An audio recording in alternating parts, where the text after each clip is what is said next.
Turn the fryer off by placing the valve knob in the pilot position. Ensure the oil is cooled to 100 degrees Fahrenheit.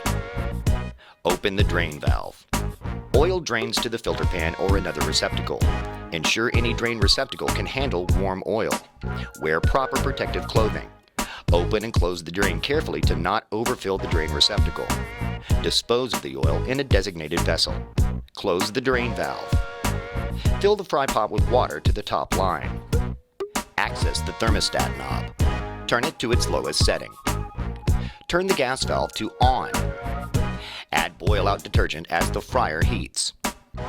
Allow the fryer to simmer about 30 minutes using the valve knob to keep the water below a full boil.